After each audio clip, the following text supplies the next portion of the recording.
He finishes his 65th year today, so this was a perfect honor, perfect occasion to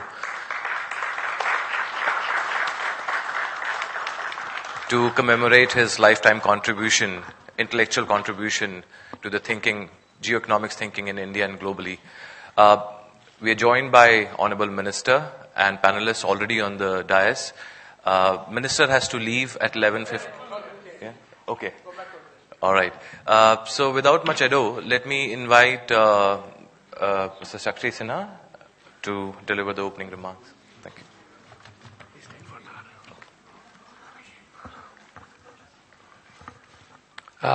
Very good morning to everybody. It gives me great pleasure to welcome the Honourable Minister for Housing and Urban Affairs and Civil Aviation, Government of India, Mr. Hardeep Puri, the man of the day, the person of the day, Sanjay Baru. Of course, yes, Tali uli baja hai na. Pradeep Mehta, Cuts, Swasti Haidar, and Bhashti Mukherjee, Ambassador Mukherjee. We always liked to use the platform of Nehru Memorial to do different things every now and then. And I'm happy that we're using it for the launching of this press shift in the academic world where Sanjay once belonged to. But I'm sure he still retains some link with it. A press shift is a very important piece of work when people gather basically to celebrate the life of a scholar on his 60th birthday, 65th birthday, whatever it is, And therefore, a lot of effort goes into it and a lot of, it's a sign of recognition that yes, we are now accepting you as a guru now. If you remember the movie A Beautiful Mind about John Nash, there at the end when he's finally accepted, everybody comes to his table and leaves behind a pen kind of a thing. This is the kind of tribute you pay. So this is what we're doing here today. I don't think so you're very much interested in my speaking. We have a galaxy of very good speakers, panelists to discuss a lot of subjects. But yes, it gives me great pleasure to collaborate with Cuts, with Pradeep Mehta and his team, Vipul, Abhishek, others. Always at the forefront of bringing out the key economic issues facing the country. And doing so fairly bluntly also, but also in a very practical manner. In their newsletters, in the seminar they attend, in the op-ed that they write, and in the theme of economic reforms in the real sense of improving things, improving climates, investment climate as an example. Cuts is right at the forefront. So at Nehru Memorial, very glad to associate, very glad to partner with Pradeep and the Cuts team in doing this event. And in the past we've done it, and I'm sure in the future also Pradeep will do that. Once again, it's a great pleasure to welcome all you.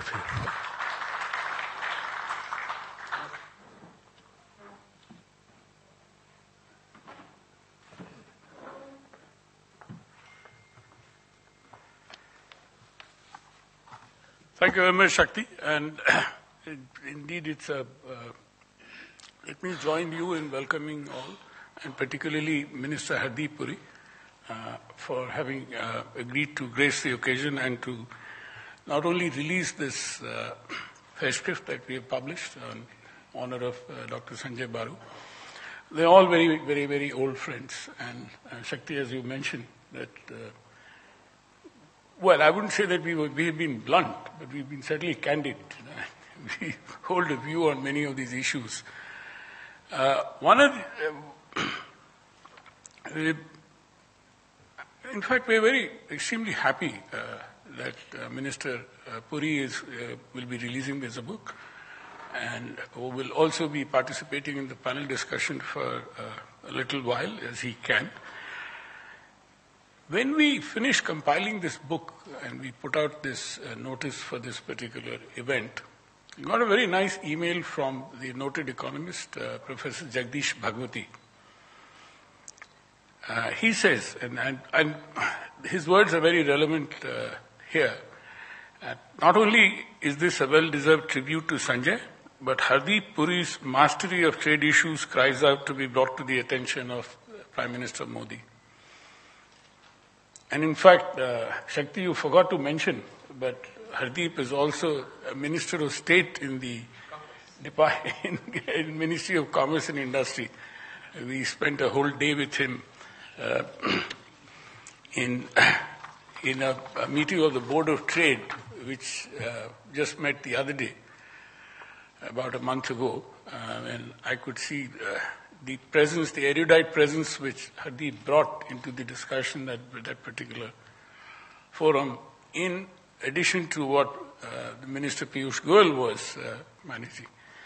We have a crisis in the country, undoubtedly. Our exports are going down. I mean, there is a global phenomenon about it. So it is not as if things are happening which are bad to India. I mean, in the overall, our growth rate continues to be on the positive side, 5+, if not more. And how we are going to grow, and this is something which we need to send a message across to our policymakers, which Minister Puri doesn't need to be said, that exports are the way to higher growth. You cannot be an autarkic nation and hope that we can continue to grow without exploring the markets abroad. And one of the areas where we think there will be recently a meeting also held is on how we can exploit our relations or use our relations with the US to see to it that we are able to expand our trade, because that is one of the biggest markets for India. And at the same time, it is the only Western economy which is growing at a very decent pace. And there are problems with the administration there and the kind of friction that we are having. But that is something which we would like to implore upon Minister Puri to see as to how it can be best addressed, given the uncertainty and unpredictability of many of these issues. Now, without further ado, let me request Minister Puri to please address the audience. Thank you. And release the book. Sorry, could you... I will just hold it up. Just hold it up.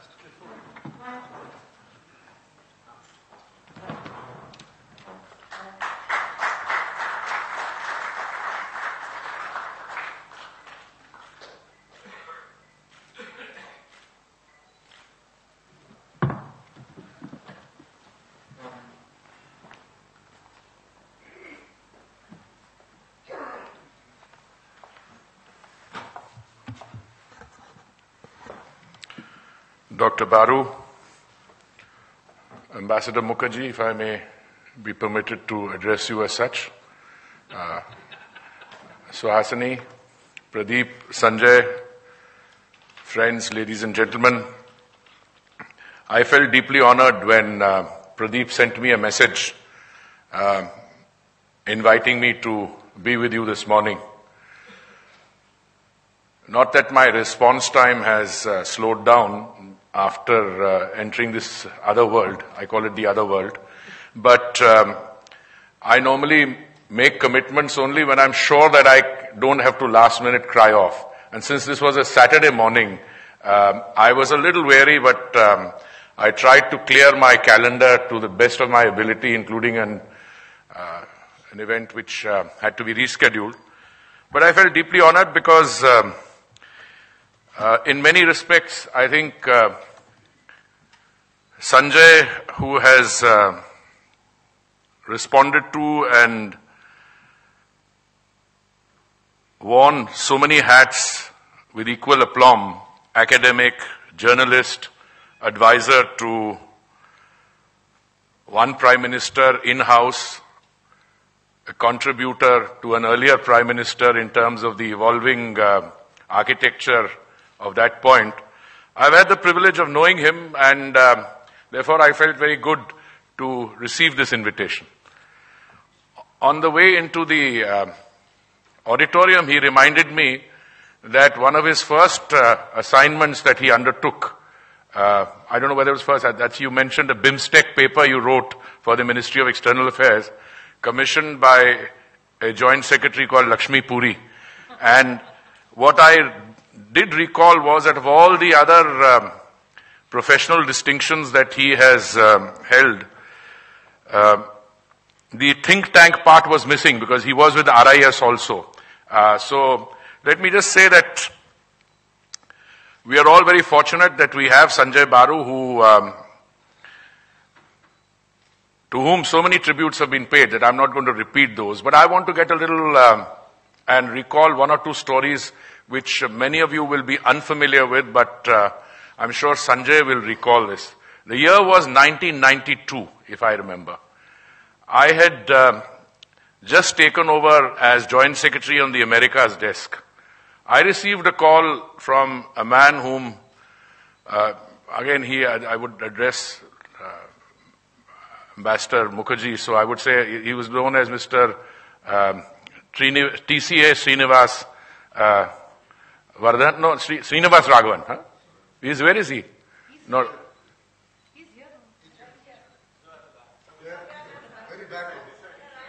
There he is. But we had another name for him in the Hindu College hostel, which I cannot repeat. That's the point I was wanting to make. So he said that, we have an editor and he wants to discuss the United States.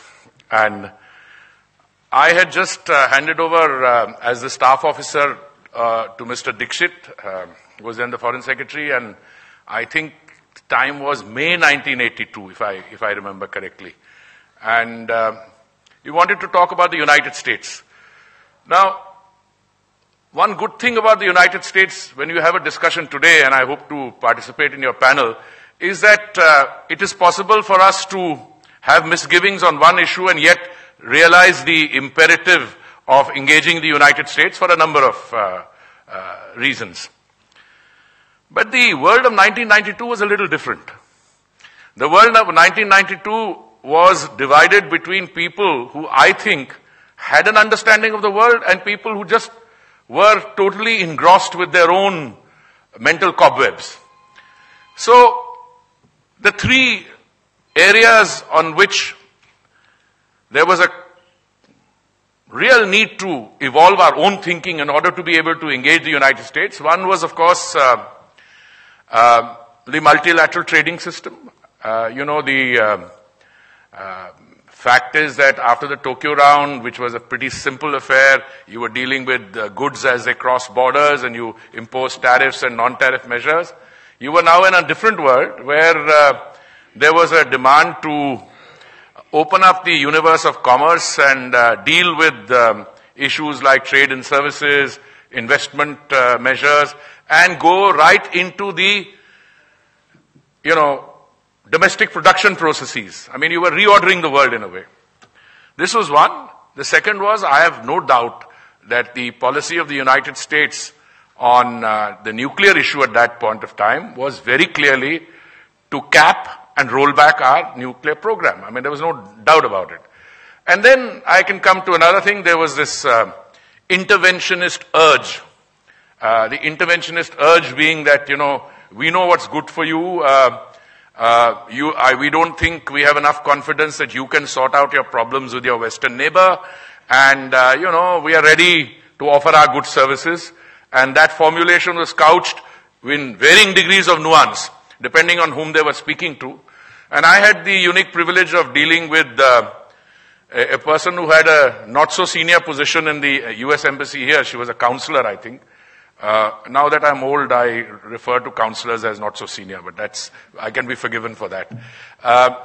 And she goes back, becomes Deputy Assistant Secretary of State, and successive governments, I don't know why anybody had any doubts, but no Prime Minister that I know of would ever, go and suggest to the Americans that, you become our arbiters. Americans or anyone else. I mean, we learned our lessons in the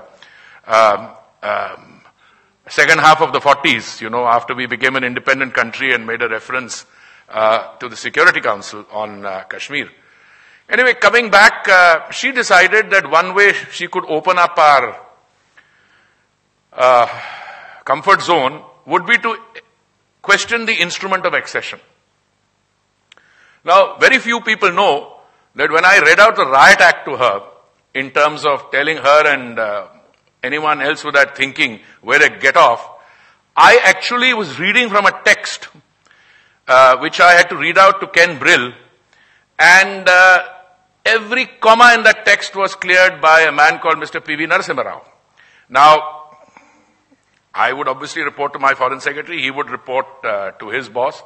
And he was very clear on the line of command. The foreign secretary reported to the prime minister then. Okay? I don't even know who the minister of external affairs was, but that's, I'm not, this is just a comment in passing. The point I'm making is, we got the message across. We told her where she got off. I think the message from the Indian side was there.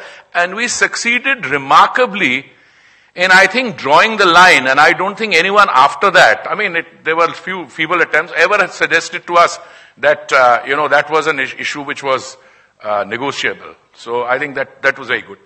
Now, but what happened subsequently is something that worries me. You take a tough stand on the instrument of accession, which is absolutely, you have no other thing. You take a stand on trade policy. But ultimately, in your desire to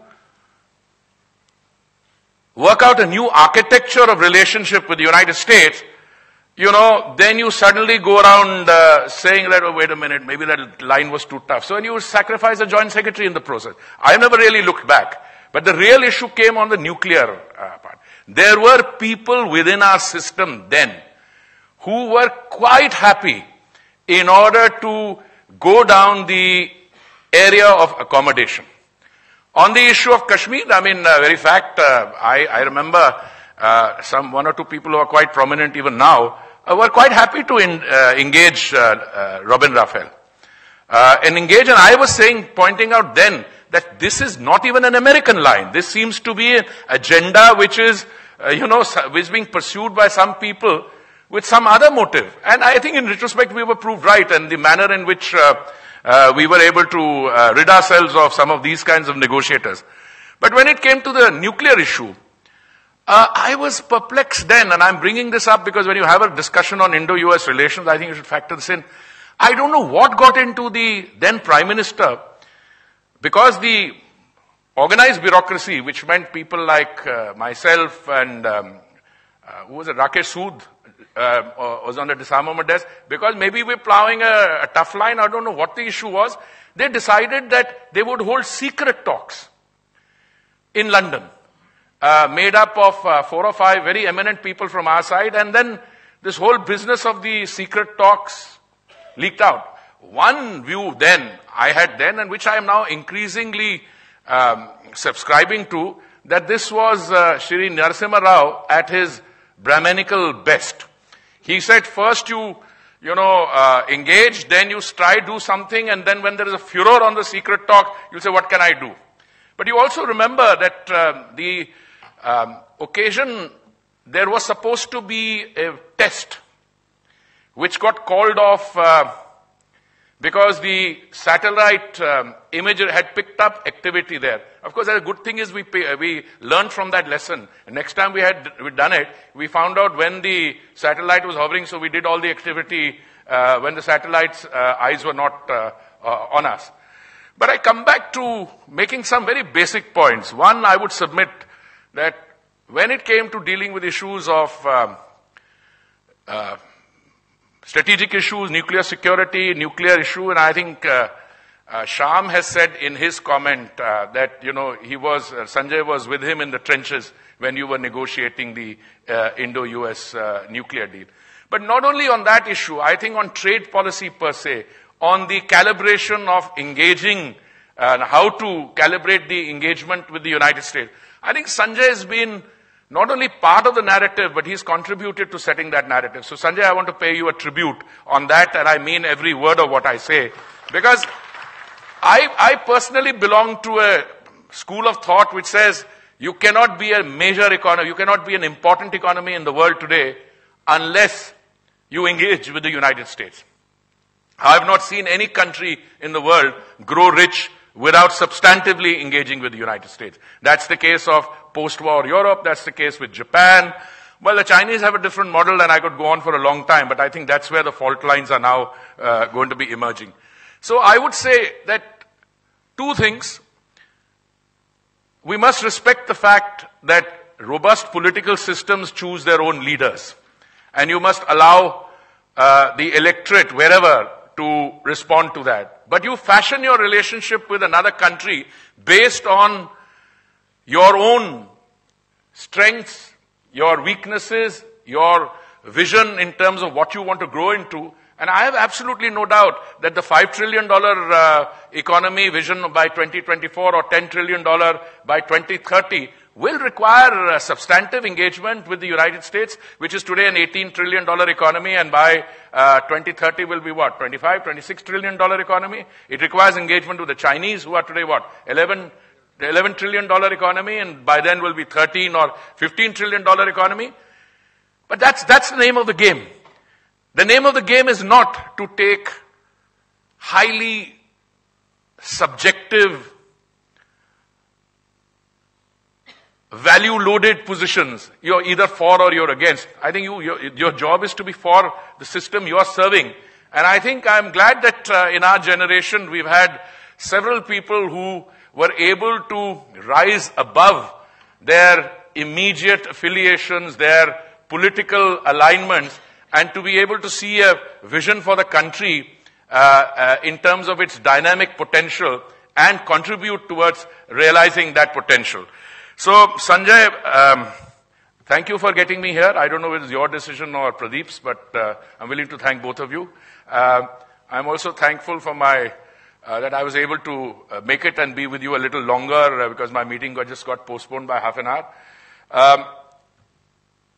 I can just add one or two other general comments, which is that our public discourse still, and I say this out of regret rather than, I'm not being critical, still is dominated by a very strong subjective streak. I personally believe that when it comes to the major issues of the day, I think, I was again going to call him by his Hindu college name, he lamented the fact that the BJP lacked economic thinkers. Well, I'd like to have a discussion with you on that. Your problem may be that the kind of economic thinkers we have may not be the ones that you are, in admiration of. But I think it's a little more complicated.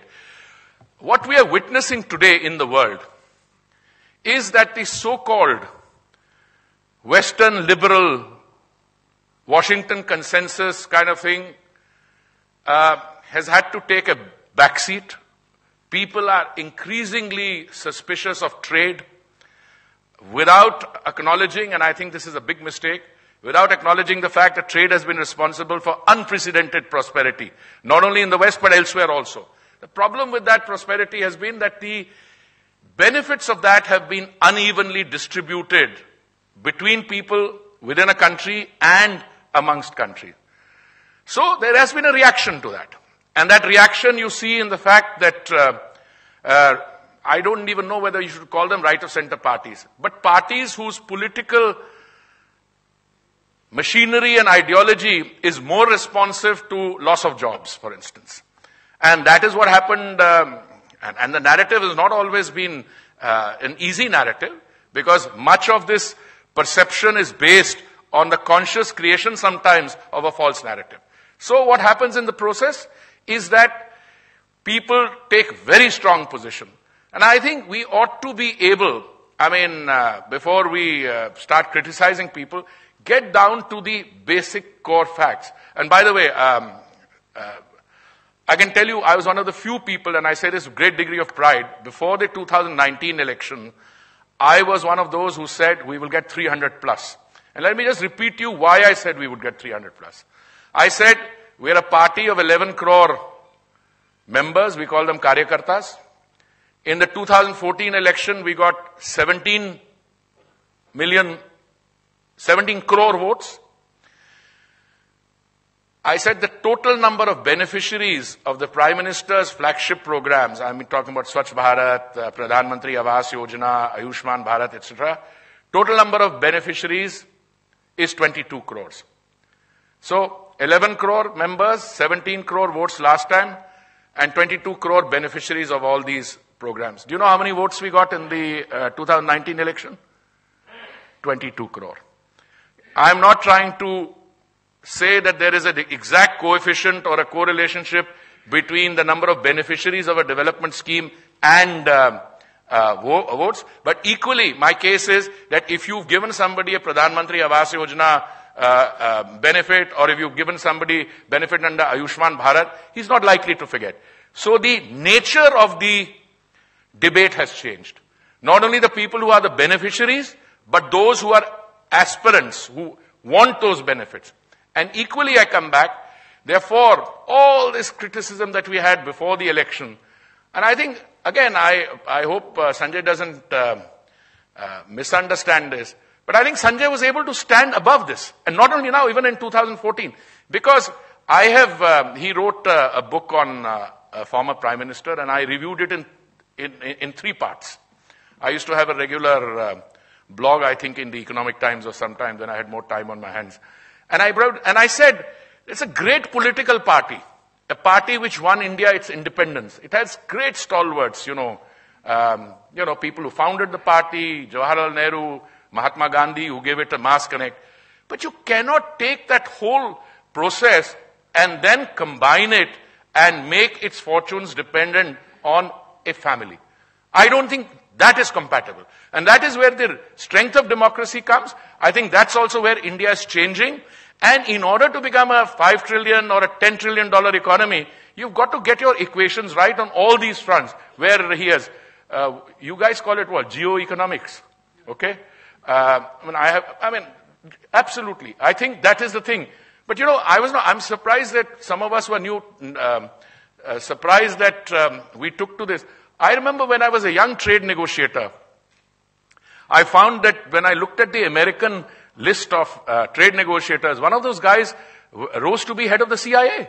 So I don't see much difference between strategic issues and hardcore economic issues, because that is where really the shaping is going to take place. I've probably spoken longer than I'd intended to, but thank you very much. And Sanjay, the best is still to come. So don't sit on this laurel and say, well, now they've all celebrated my success. Anyway, you've got to go on contributing. Thank you very much.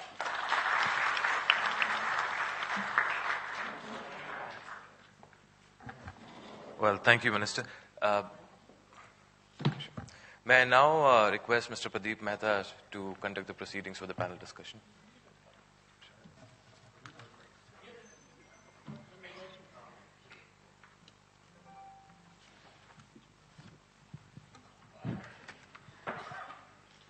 Before I invite Sanjay to come and speak, I thought we could straight away segue into the panel discussion.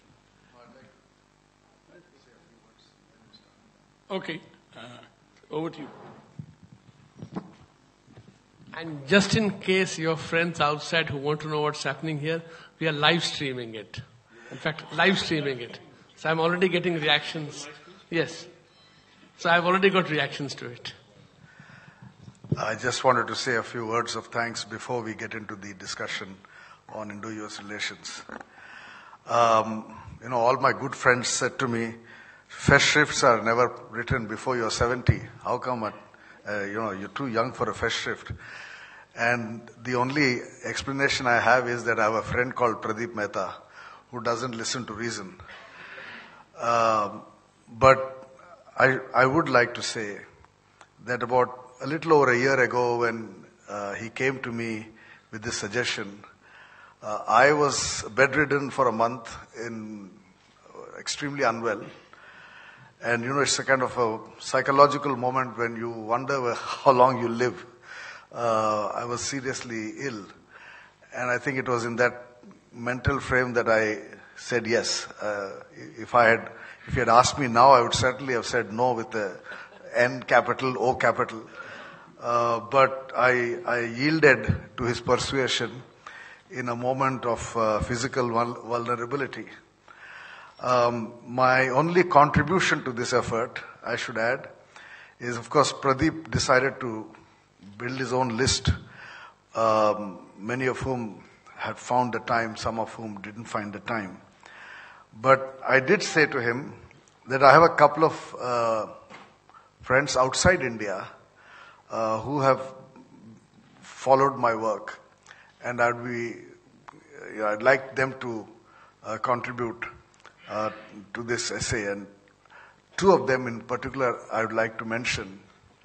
and draw your attention when you read the book. One is Sergei Karganov, who was an advisor to President Putin, with whom I've had a long association. And Sergei Karganov, when I first met him about 5 years ago, knew nothing about India. His entire focus, like most Russian elite and advisors to the leadership in Moscow, was Euro-focused. And I think I managed in the last 5 years to convince him that India was important. And today, and last year when I was Secretary General of FICCI, I invited him to come and deliver a lecture, which he did. And I'm truly grateful to him to have written this particular essay in this book, which I think is a very important comment on the world today. And the second is my friend Ravi Vallur, who's Foreign Affairs Editor of Straits Times in Singapore, whom I have known over the years.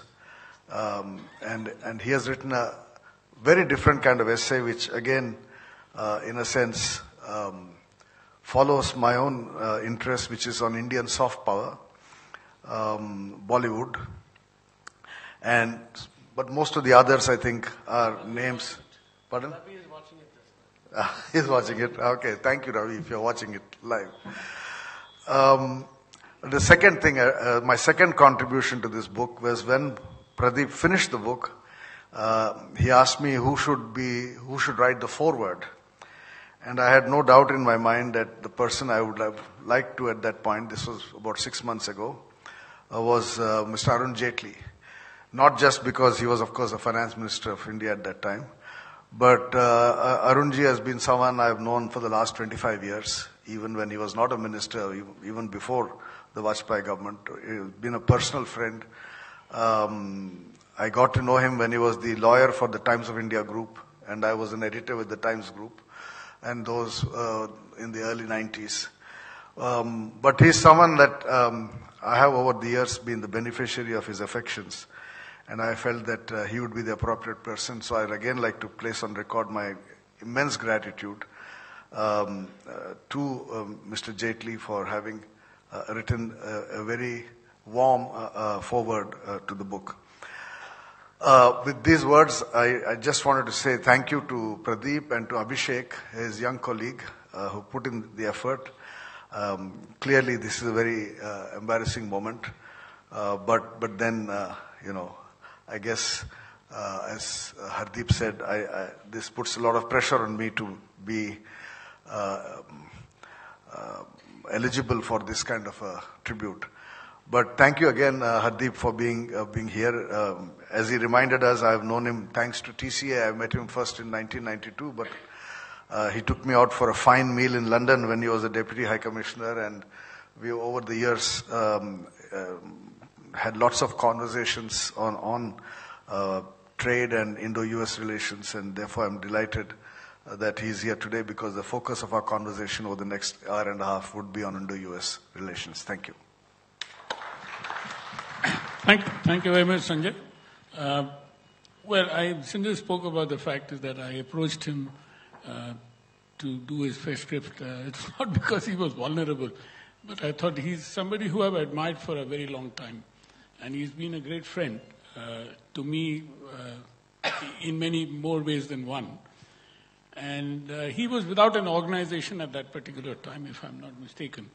So usually it's your organization who does it. In fact, he was editor of my first script when I turned 70 last year.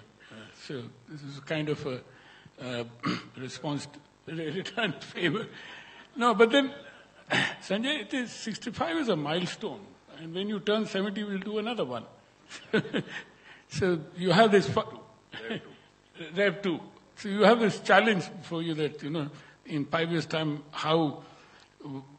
what more we can do together. And he's also on the board of our Washington, D.C. Center, which we started 1 year ago.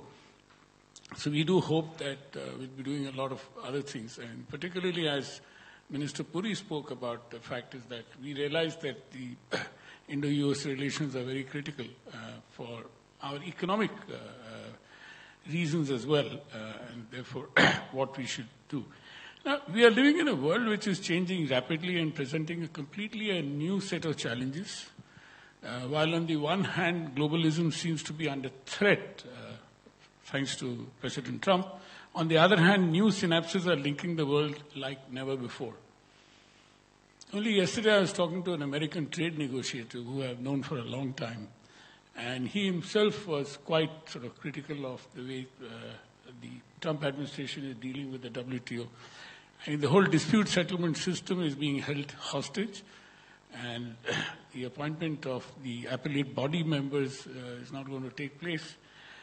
I don't know, this might be one reason, Hardeep, when actually, we will have to call a vote in the WTO, which is there in the agreement, except that there is an understanding that you'll follow the convention of consensus, if not unanimity, in dealing with any of these issues. But if push comes to shove, and I and Pascal have written an article on this, which has been carried in this particular, Pascal Lamy, the former DG of the WTO, where we've said that, if a country like US can hold WTO to ransom, then it is time that we moved on without the US. It doesn't mean, a lot of people think that, you don't have to be inside WTO to be able to trade. You can continue to trade. China was a big trader before it entered the WTO. But that's another story. Now, a very important thing which Hardeep spoke about is the rising inequality. It's not only within and among nations, but within particularly. And that is one reason why we see a lot of protests happening everywhere. The Yellow Vest movement in France, for example, is a symbol of this kind of protest. Of course, there were catalytic factors for that kind of movement. There is a counter movement as well. Similar kind of things happened. Now, we need, very rightly, Hardeep, as you said, we need balance and more seasoned thinkers. More than ever before, to make sense of the developments happening within and outside our borders. Sanjay Baru is one of those rare scholars of our times who is well placed to do so. An economist, a journalist, a political commentator without any affiliation, and an expert in foreign and strategic affairs, Sanjay's writings and expositions on complex issues related to India and the world not only reflect his gravitas, but also are extremely relevant amongst the changing dynamics. What I feel is that the government should use him more than what they're using him as he stands. His oeuvre of work is a real tour de force. It reflects his thoroughness and prescience as a commentator. What I'm saying is corroborated by the authors who have contributed to this volume. I spoke about Jagdish Bhagwati. Two former foreign secretaries, and one of them is a minister also now, Jaishankar and Shyam Saran. Former US ambassador to India, Robert Blackpool, and former DG WTO, Mr. Pascal Lamy, among others. While they've written on topics like globalization, trade, India-US relations, they have also deeply praised Sanjay's analysis of complex issues over the decades. Therefore, on Sanjay's 65th anniversary, we think this festival is a perfect tribute to his intellectual contribution to the strategic community in India and around the world. And he spoke a bit about some of his friends abroad who have also contributed an essay here. Let me come to the panel discussion.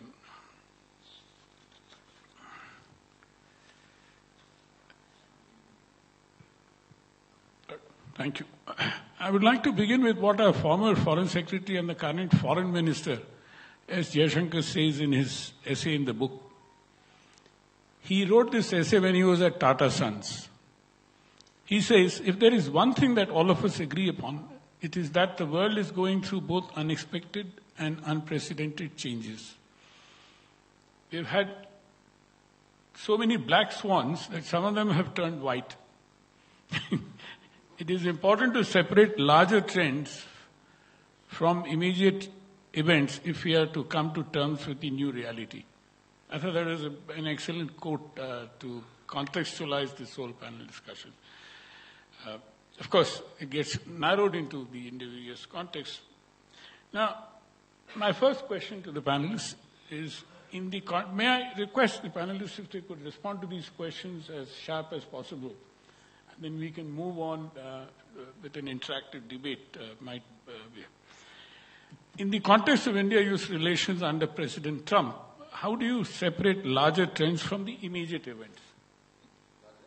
Larger trends from the immediate events. More importantly, what are these larger trends relevant for this relationship? Do we see them last beyond President Trump? Can I begin with Bhashwati?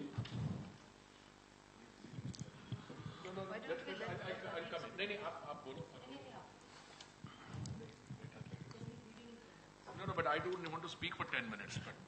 But look, first and foremost, I wouldn't worry too much about the personality or the persona or what the president says. It's important he is the chief executive. In my book, I predicted, I write that in my book, I predicted his election. I also, almost to the point that we are today, said this is how I think it will play out. And that's turned out exactly that way.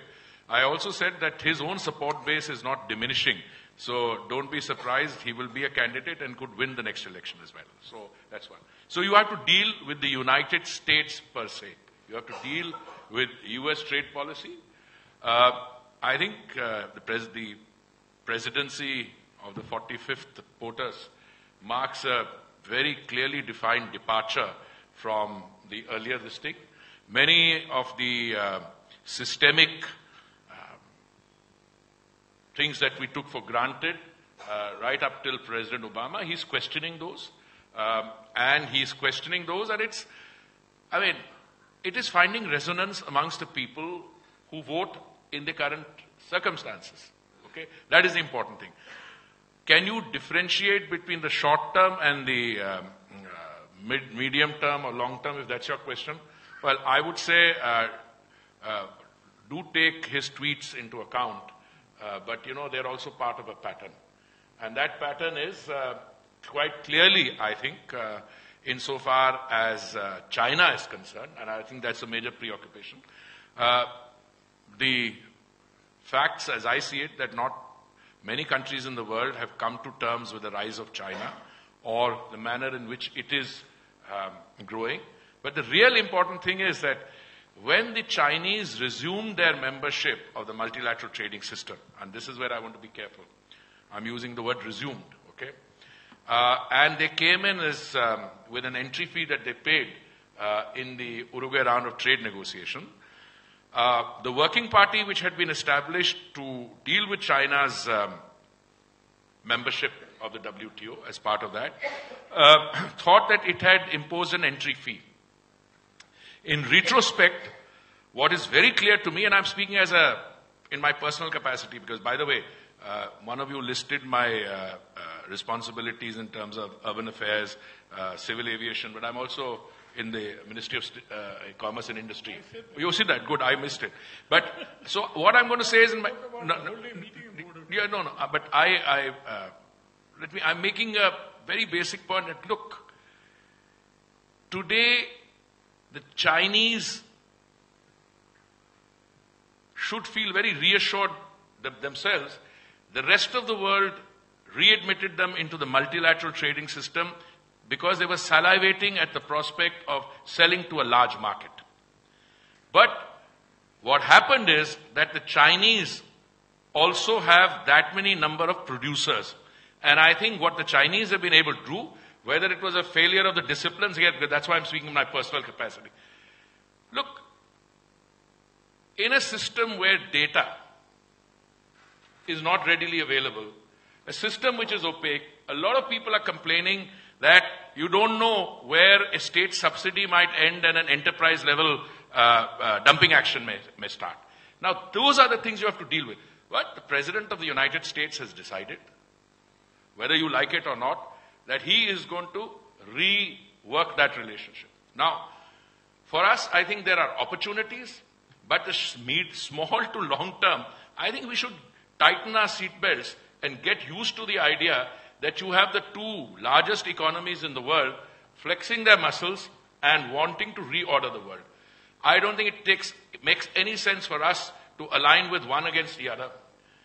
If the developing country, status is going to be opened up, for instance, etc., we need to drive home the point that it's not just a tax. You see, you are a $2.89 trillion economy, but you have very low per capita income, and you also must drive home the point that you have more poor people in India than all the least developed countries of the world put together. So we have a developmental challenge, which is not something that the Western liberal thinker realizes. And unless you deliver goods and services to that section of our country, I'm afraid you will not be able to hold your own in the international system.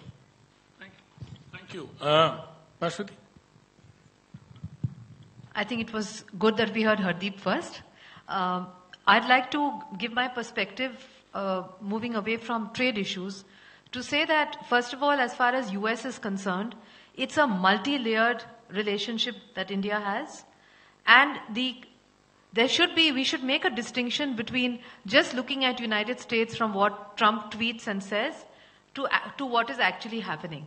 Let me begin with the most recent incident, which was of Trump and Imran Khan and the furor in India, which I commented on television on 2-3 channels. The issue is that, first of all, it is very important to see the context in which Trump made these statements. And as Hardeep said, there is a pattern which emerges from his tweets and from his pronouncements. One of them is that he has consistently questioned the rise of China. He has consistently questioned some of the things which his predecessor took for granted, whether it was the TPP, the climate change, or the Iran deal. On the other hand, he's made a great effort to move towards North Korea. And then there was this whole thing with Imran Khan, where obviously President Trump's desire to be a deal maker maybe overtook his pragmatism. But that does not mean that there is not that the basic parameters of the relationship that India has with US have been undermined. In fact, to the contrary. For instance, if President Trump is trying to thwart China's rise economically, well, I think that is good for India. If President Trump is trying to curb Pakistani terrorism, it's good for India. If President Trump does not have a good perspective on what India should do in Afghanistan, well, we should work on it from behind. We don't know whether maybe the American strategic community doesn't agree with him. So I would say, therefore, in short, that actually President Trump has been spot on a lot of things. Which again shows the trend from his tweets, whether it is, for instance, to take Brexit or Boris Johnson.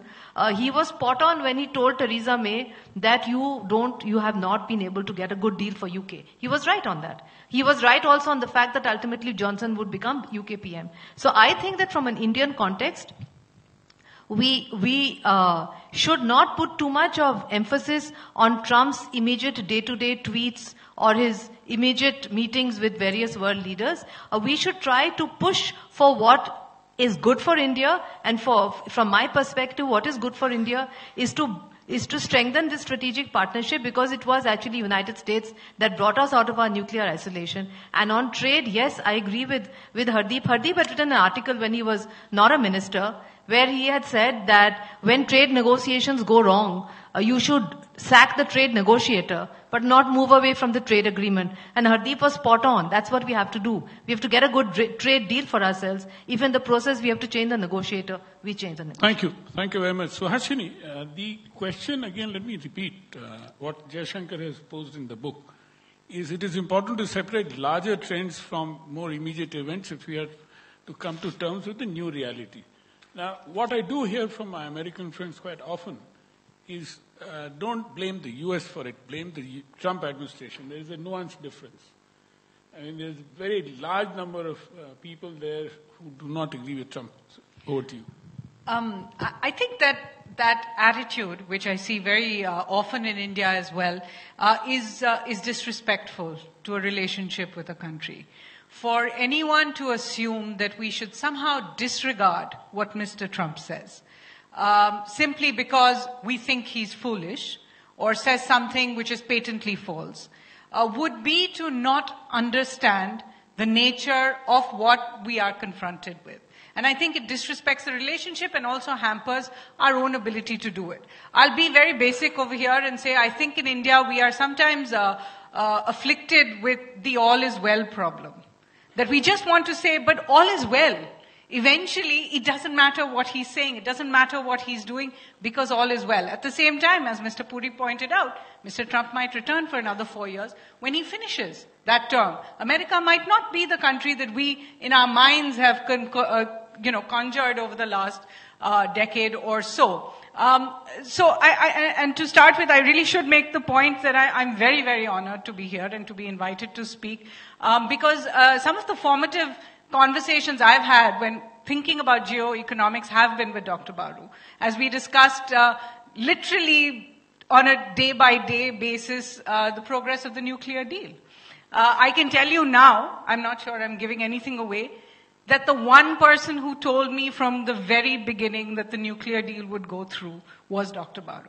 I won't tell you who the other person was, but it was on the other side of the deal. But the truth was that he had that understanding that India had changed, that America was looking for something, and that we must therefore build this friendship on that basis. With all due respect to all the ambassadors, and I see several distinguished ambassadors here, good friendships are not made from diplomacy. They're made from honesty. When the US decides to withdraw India's GSP status after 30 odd years, our response to that was all is well. It doesn't matter. Let me tell you, the response to our response in Washington was one of deep disappointment. Because they said, if you don't understand that we are doing something because we are upset about something, you're essentially not understanding the problem to begin with.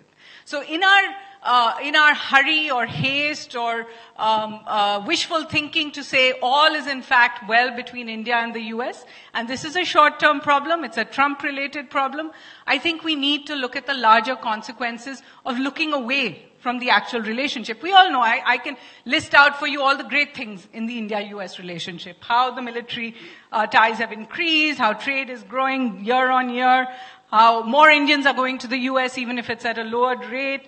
And on the world stage we stand together, whether it's on terrorism, whether it's on the Indo-Pacific, on countering China's hegemony and the BRI. But I think we cannot look away from the very philosophical differences that we at present have. Mr. Puri just now referred to that moment in 1992 where he actually picked up the phone and told someone on the other side in Washington what he thought of what an undersecretary had said. Today we stand at a position where the President of the United States has said exactly the same thing. In fact, he has said more. He's even accused our Prime Minister of saying things falsely. What is our response to that? Is our response simply, as the Ministry of External Affairs has said, to move on? I think these are the questions we must ask in the short term versus the long term. Yeah, Hari wants to say, but I just mentioned in a little humor, when all is well, I'm reminded of all is well from Three Idiots. Yeah. We won't say the word. No, so actually I just wanted to come in very briefly because I have to rush for a meeting. Don't take the Ministry of External Affairs too seriously. No, because hold on. There's a reason for that. Very often, I've spent 40 happy years there, and a public position that you take may not accurately reflect the way you feel and what message you convey. That's the first point I want to make. Insofar as the GSP withdrawal, look, the GSP scheme was introduced, as far as I can remember, in the early 70s. It was a non-contractual, unilateral scheme of concessions which you give to developing countries. The American argument all along has been, hey, wait a minute, this was designed for the poorest of the poor. It wasn't designed for countries which are a $3 trillion economy and $5 trillion. That's a separate issue. How you react to the GSP scheme, and I am speaking in my personal capacity, not as a Minister of State for Commerce, is a very different issue. But I don't think any purpose is served. And I don't think the American negotiators you are talking to are being entirely candid with you. In diplomacy, very often you take a step, I take a step, etc. You bring it to a point. You want to ask me where the US-China trade thing is going to end up? want my views, in a deal. Make no mistake, at the end of the day, the President of the United States is a deal maker. I have met him on a number of occasions. I used to live in one of the Trump Tower buildings, and I was meeting every year, and he would ask me the same question: how are you, Mr. Singh? Are you enjoying living in this building? I have written in my book, I did not think at that point of time he would be the President of the United States. I did not think so, but that's more a reflection on me rather than his, great and meteoric success. Look, reactions are given because those are what you need to tell the world, okay? How you are reacting, whether you are using that as part of the negotiation, whether it's moving towards a settlement, etc., that is a separate issue. One of the good things we've learned, and I think this government in particular, we don't negotiate through the press anymore. Thank God. That is why the press today is starved of what the inside story, story of what the real solid stuff in this relation. I mean, the resumption of flights on Pakistani airspace, it was taken, nobody had a clue also. But were there anything that preceded it? What was the discussion, etc.? So I'm just making a point that insofar as President Trump is concerned, my position, lest I be misunderstood, is of course you have to, what he tweets, look at it. But it's also a pointer to where he is going. Now, in certain parts of the system, and it's all out in the open, he's able to carry the American system with him. On climate, there has been a disruption, there has been a derailment, etc. But at the end of the day, I would, in terms of policy formulation on our side, try to work it out in such a way that what he and the system are saying, you have to deal with that and we respond. I personally think we're doing very well. And it's not all is well. All is well is a trying to papering over. But at the end of the day, I mean, look at the hullabaloo that we were subjected to 2 years ago on the H-1B visas. You remember, ye curtail ho raha, ye ho raha. The power lobby start the thing. Today, what has happened on that issue? At the end of the day, there is nothing that succeeds like success. And I think you have to engage him. He will provoke you. Not you means India, but anyone. He will provoke. He will try and get a deal done. I mean, he's capable of going and selling, snow to the Eskimos. So I'm just going to leave on that. It's going to be a fascinating discussion, but I wish I had more time. Thank you, Sanjay. I will, if my meeting ends fast, I'll come. Thank you. Thank you, Hardeep. Thank you very much. And let me come to Sanjay on this question. You know what? I think both of you did not sort of really pin down the fact that will it become an embedded policy in US thinking on a long-term basis, what Trump has done or not done? Well, I would urge all of you to read Jaishankar's, the foreign minister's chapter in this book. It was written when he was with the Tata Group before he became a minister. But he allowed the chapter to be published. So it is very much his personal thinking, not as the minister of the government. But I think there are a couple of sentences there which are very significant. One, he does say somewhere in the chapter that the United States, by revisiting its approach to engaging the world, is driving changes that were inconceivable just 3 years ago. And then later on, he says, the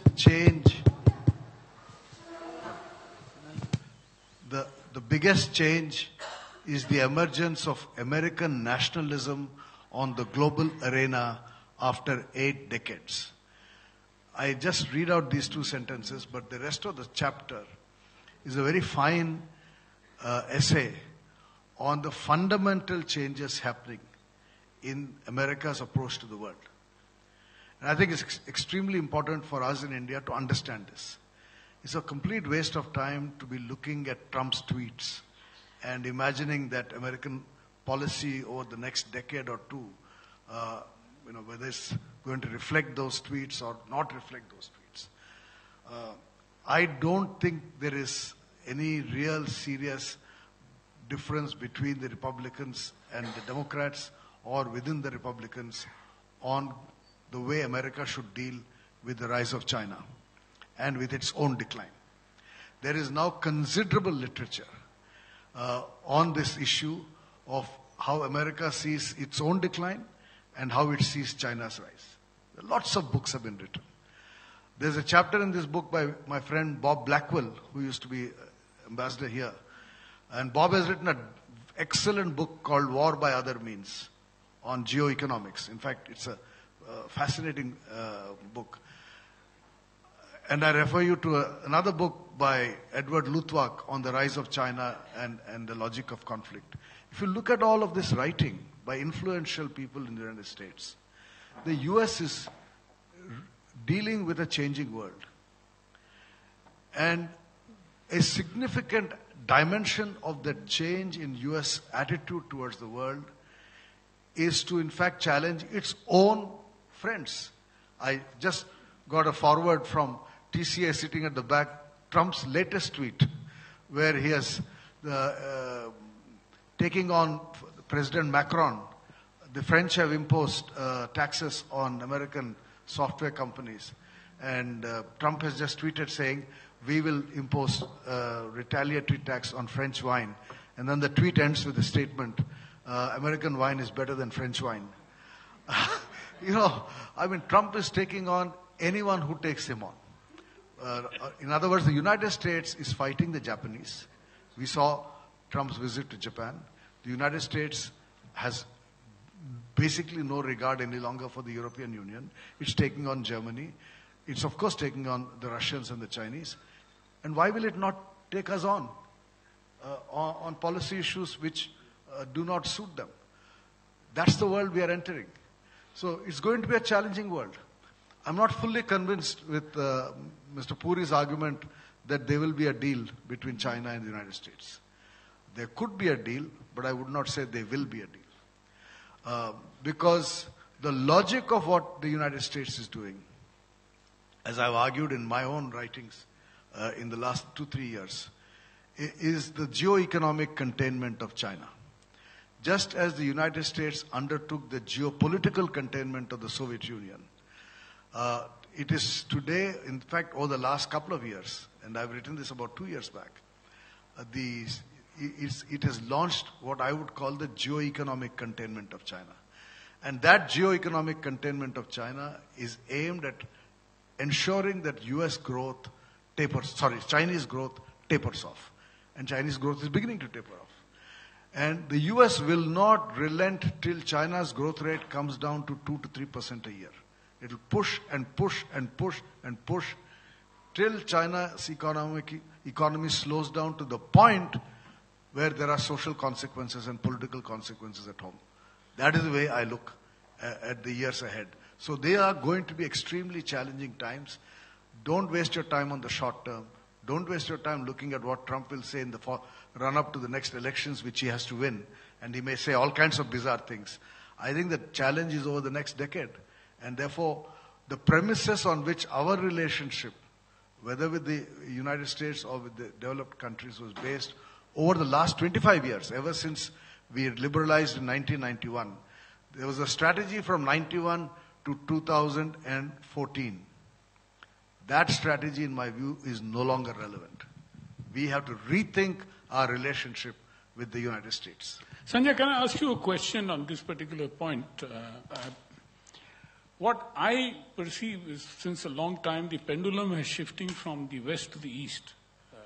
The rise of China, including India and many other countries as well. That does cause indigestion, which is what I could see in the trade area where we work very closely. The Cancun collapse, if you remember, Sanjay, when you were the editor and I, Vivek and Rohit Bansal, 3 of us were writing on a daily basis. There was, the old Quad was replaced by a new Quad, which included India and Brazil. And Canada and Japan were thrown out, US and European Union stayed. And that is the point when I realized that there is this indigestion which is happening. And subsequently, WTO has never been able to come to an even keel. And we continue to face problems today. Now, in this context, what you have spoken about US trying to bring down China on its knees, how would you look at the Shanghai Cooperation Organization or that kind of arrangement between India, Russia and China as a counter. Can that act as a counter?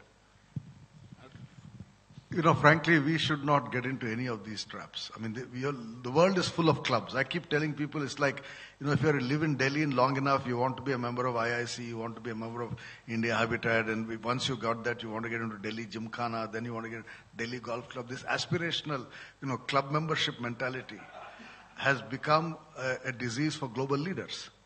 And we seek membership of all kinds of clubs without really understanding whether we need them or not. So, SCO, for example, is one of those clubs which we wanted to be there. Pakistan was there. So many others are there. I don't understand what you will get out of it.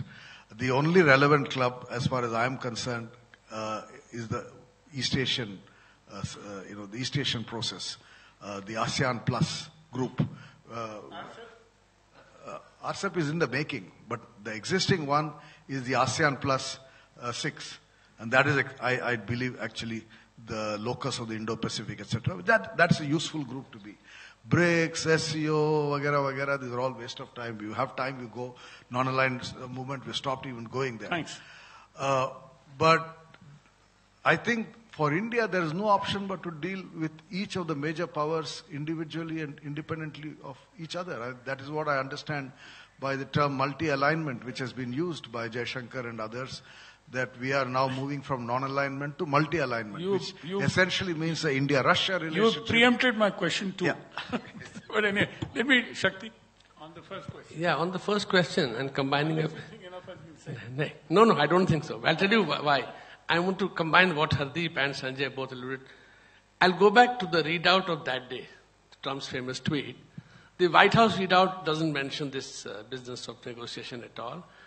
Going further, Trump mentioned in front of TV cameras that we've been paying you guys billions of dollars and no prime minister before you have acted in our interest. They have been subversive.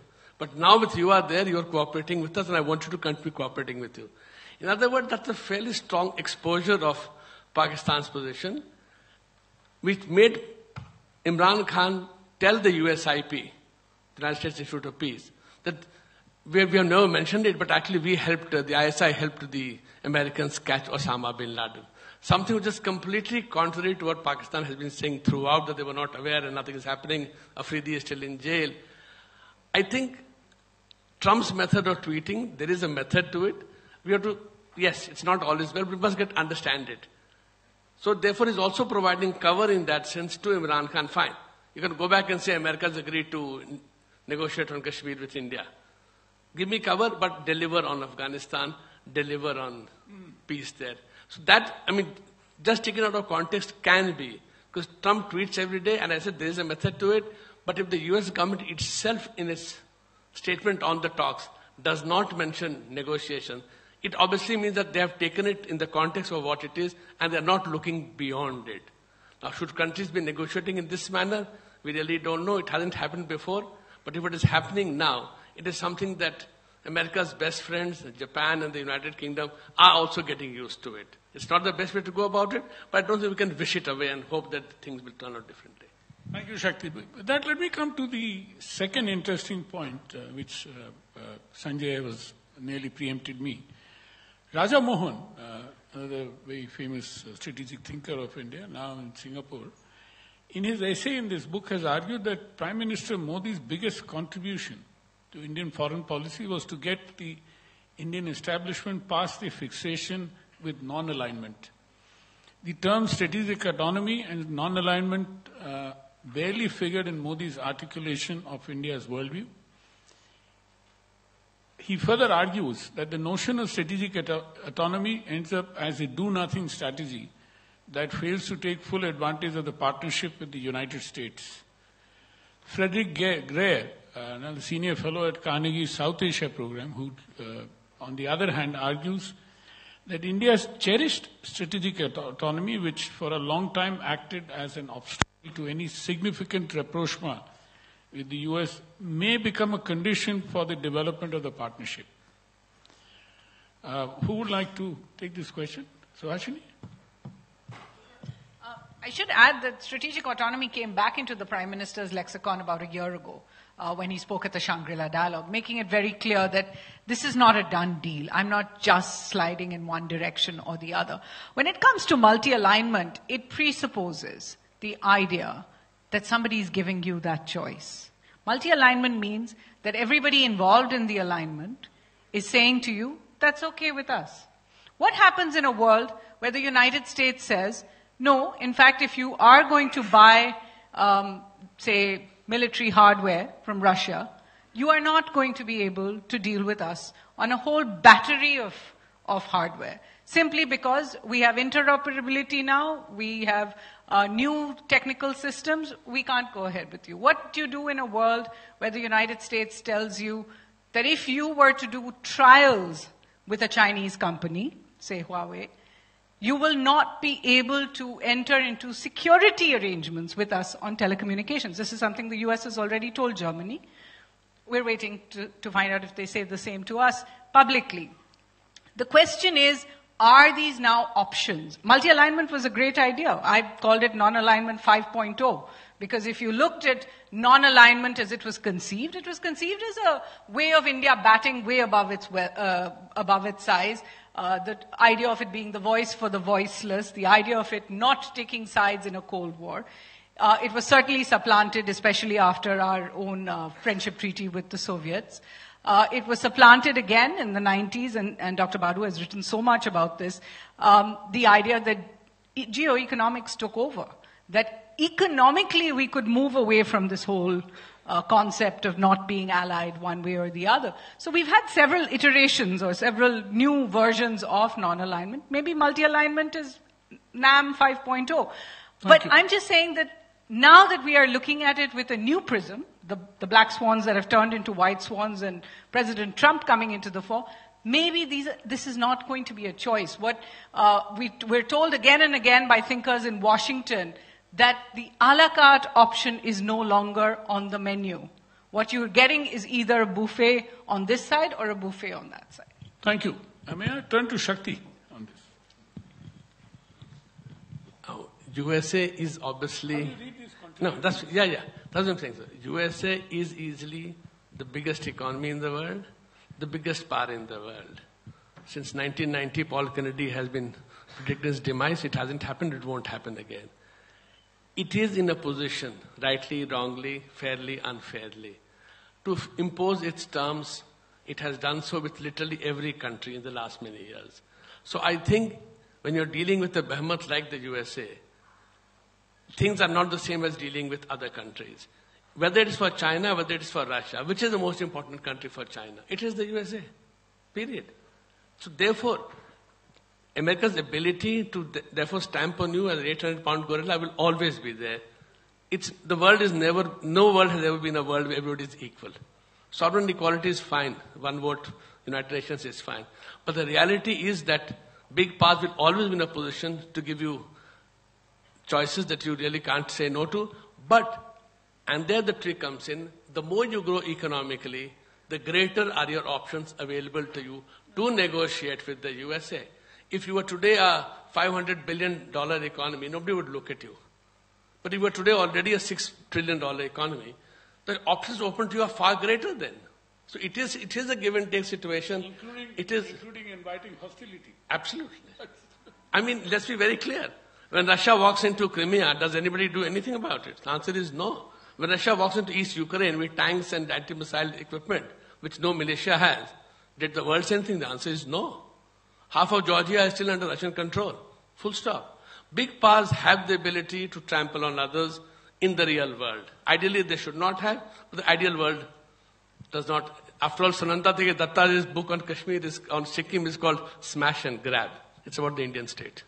Thank you. Thank you. Of course. I'll come to you. Now, Shastri, can I ask you a very specific question, if you can answer to that? One does, there's undoubtedly people could, touch on various peripheral and flanking issues, but, in this kind of contrarian context, how do you view, what type of transactions India and US can undertake which will neither undermine strategic economy and comes in the way of two countries building a more robust relationship. Yeah. I first I wanted mean, to... address to Sanjay also. I wanted to first comment on your earlier question about alignment, non-alignment and alignment. Yeah. To say that the way I understood what Prime Minister Modi said in Shangri-La, which was also clarified by Foreign Secretary Vijay Gokhale a little earlier, was that India is moving away from non-alignment to issue-based alignment. And I think that is a very important point. When we talk about issue-based alignment, it means that in a way, it's similar to what Suhasini said, but in a slightly different nuance, is that we are now looking at the world order and at issues and deciding on that regardless of what could have been a non-aligned principle, because at some point, the non-aligned movement was dragging us down because we had moved away from non-alignment economically and politically. And the non-aligned movement was going in one direction, we were going in the other. So therefore I would say... Come to my question. I mean, how do you in the sense that, what type of transactions India and US can undertake which can neither undermine strategic autonomy nor come in the way of the two countries building a more robust relationship? It's a little complex question. Well, I believe that the way we are engaging with the United States is in a multi-layered manner. I agree with what Hardeep said, that we don't have to be obsessed by President Trump's tweets, except that they lead us in a direction where we see United States going. So I would like to add that the fact that President Trump has come to power and may win the next election actually demonstrates that perhaps we are now dealing with a United States that is fundamentally changing, with a United States that is no longer the champion of the Western liberal order that emerged from World War II, and that therefore we too need to make those changes, if we wish to deal with a very different kind of United States. That's my first response to your question. And if you would permit me to conclude, what I am saying here don't is... conclude now, there are other No, questions. on the strategic autonomy part of it. A lot is said about strategic autonomy by strategic pundits. But in reality, what is this strategic autonomy? It is our freedom to choose where we need to go at a particular point of time that is good for us. That's the way I define strategic autonomy. And from that perspective, for instance, what the Americans are doing right now in Afghanistan is not good for India. Their engaging with Taliban is not good for India. The comments that have been made by Trump with Imran Khan, regardless of is not good for India.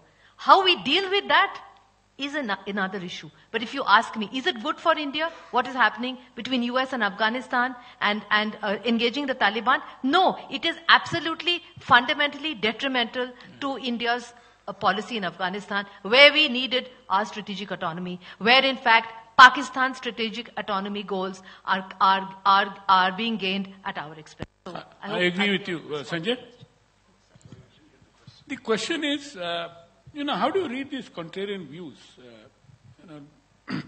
And what type of transactions India and US can undertake which neither undermines strategic autonomy nor comes in the way of the two countries building a more robust relationship? We heard about this, I think, as Basuji said. And, buying the Russian missiles and so on. I mean, these are all... that will be a good test. Missile defense. That will be a good test. As of now, we are on course on S-400. I don't think we have indicated any... No, this is just an example. No, it's not just an example. It is a very important test case. Whether we continue with this defense relationship with Russia or not, that is where strategic autonomy comes in. Yeah. India will remain an important customer for Russian defense equipment. I don't see India ending that. India is buying more from the United States. India can never become only dependent on the United States. Never. Or any country. Well, we were only dependent on Russia at one point. We have diversified. We are now increasingly buying from several other countries, which is exactly the direction we should be going in. Now, if we stop buying from Russia, that would be the end of strategic autonomy in my view. But if we stop buying from, or rather if we decide this year we will not buy oil from Iran and next year we may buy, that is different. Because with Iran, if you see the history of oil purchases, there are years in which we have bought, there are years in which we have not bought, there are years in which our purchases have gone up, there are years in which they have gone down, and it's a relationship that keeps going up and down, and I think that will continue. But stopping consumption, purchase of defense. So, beyond that, the world, as I said, as I see emerging is one in which we have to deal with everybody. We will certainly have to improve our relations with China. There's no option for India but to improve relations with China. To assume that India-China relations will become worse would be a wrong assumption. And therefore, Indian policy must be constructed on the basis of a hope that the relationship can actually improve, despite whatever differences we have. Similarly, we have to sustain a relationship with Russia. We have to sustain and strengthen our relationship with the United States, despite whatever the US may do in its own interests. Because let us not forget that every country acts only in its own interests. Yeah, exactly. Sometimes we tend to think that when others take decisions, they're taking it against us. No. It is not. The only country in the world which actually acts against India is Pakistan. Honestly, I do not see any other country acting against India. Pakistan has an award. But every other country is acting in its own national interest based on its perception of its security calculus, based in its perception of emerging world, etc. And therefore the US is doing what it thinks it's good for the US. Some of that will hurt us. Sanjay, interestingly, Turkey being a NATO ally is also buying the same missile defense system. Even they are going ahead. So that gives us a very clear... No, that is not... Yeah. Right. No, but we have also paid. No, but before CATSA. Okay, fine. But, I mean, whatever... No, but Pradeep, India need not take courage from Turkey. No, 1 minute. We are also being, there is a bill being passed in the US Parliament which talks about giving India the same status as a NATO ally. We don't need for it. defense. No, that is what they are doing. For their own benefit. No, I don't see that happening, but in any case, we don't need it. I don't see any reason why we should be classified as a NATO ally or a near NATO ally. We are an independent power. Sure. As Suhasini said, the Turkey thing came before the CATSA. But more than that, Turkey being a NATO, an important member of the alliance, what the argument that the Americans are making is that they cannot allow their very advanced fighter aircraft, etc., to be exposed to Russian snooping through the S-400. That argument does not apply to India at all. And in fact, earlier when we were negotiating S-400, we had got indications from the US, including from a series of tweets, in fact. I also follow the tweets of Trump. It's quite an interesting You are exercise. Also his fan? Yes. Not a fan. I enjoy reading his tweets sometimes. He had given an indication earlier that they may give us a waiver. In fact, at one point we were quite confident, even the Indian media was confident we were getting a waiver. So, again, on S-400, I agree with Sanjay that it's a test case. Why?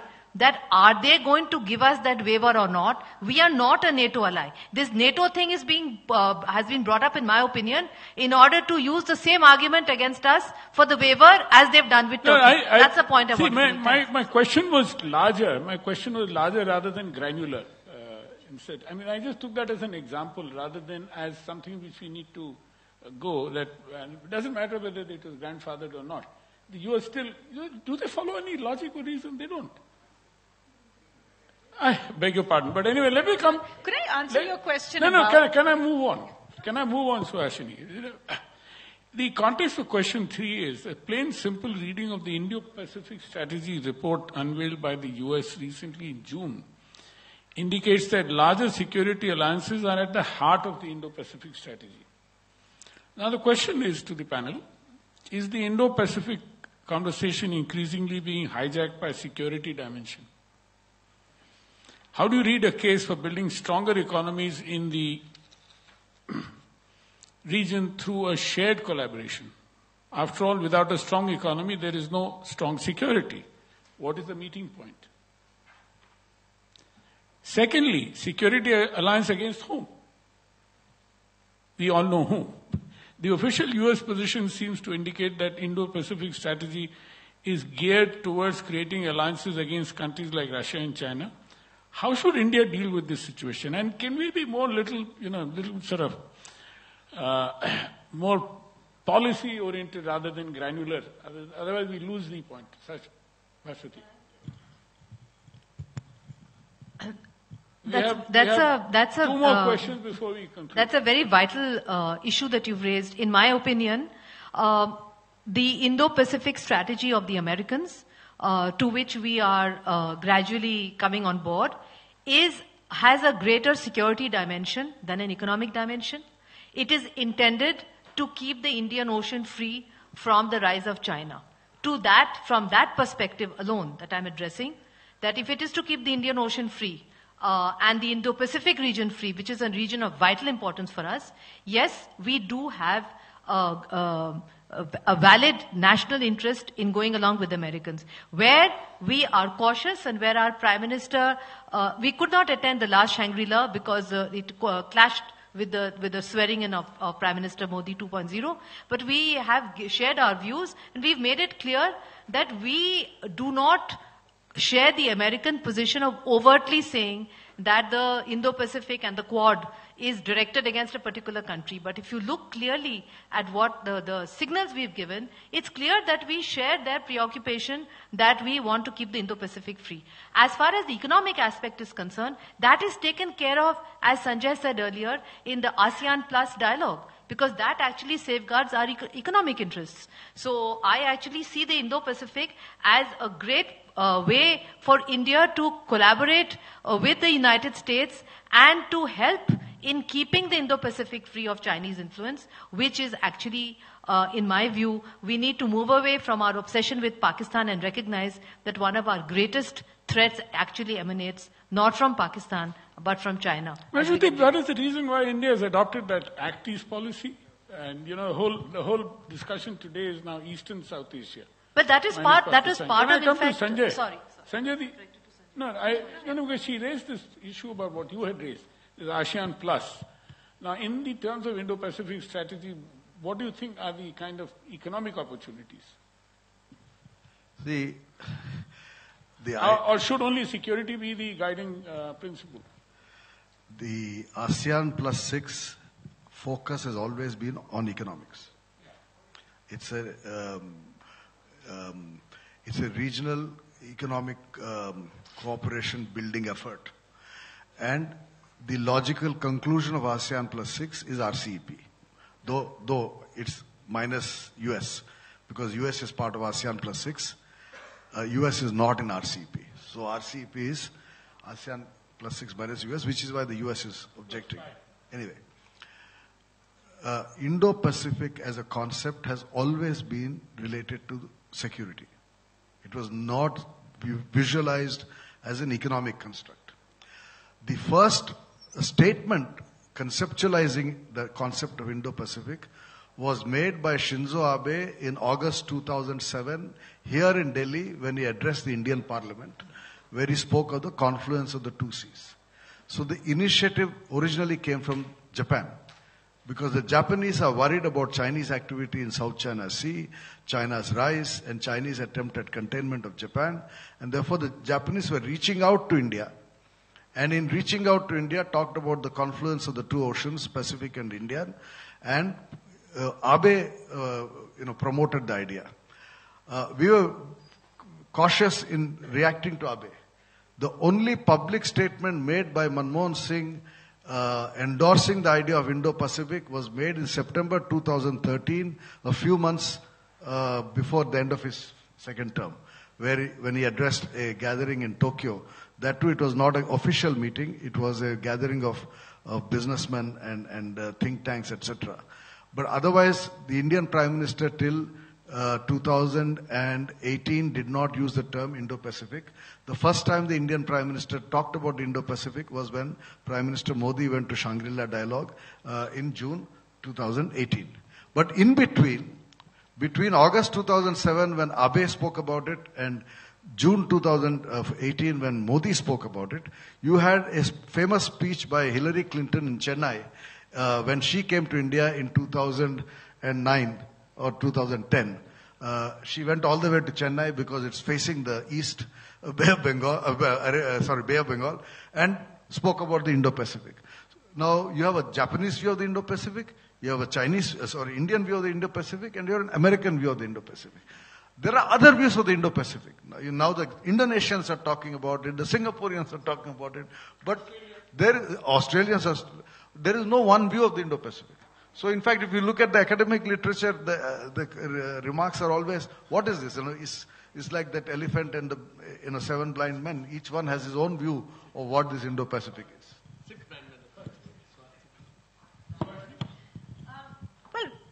To be honest, just to continue what the Prime Minister said at Shangri-La Dialogue, he made it very clear. He said the Indo-Pacific is only a geographical construct. It cannot be a strategic concept. Now, whether India has changed its mind in the 1 year since the Prime Minister articulated it, I don't know. So actually, 1 minute. Can I ask you a question, an interruption here? What Sanjay said, and I would like to divert a bit from what he said. And it's work that we are actually doing, empirical work. So we come with that kind of experience. That connectivity is very important. And that means infrastructure, and that means economics. You cannot ignore the economic dimension of security. Unless we are able to connect, like we are building this highway and Burma, Thailand, etc., and it will go on and on. So just to come to that, I do want to also make the point that some of the confusion is not between the 6 blind men. It's within each of those countries themselves. If we have joined the SCO, which has a security dimension to it, can we conceivably see our army taking part in exercises that encompass Russia and China and be part of the Indo-Pacific where our Navy is taking part in something along with Japan, Australia? So that kind of, I'm not trying to belittle it, I'm just saying that there is a confusion within our own strategic concept of where we really want to go with this. And until we clear that confusion and move away from this idea of pleasing all, we will have to live with the confusion, if you like.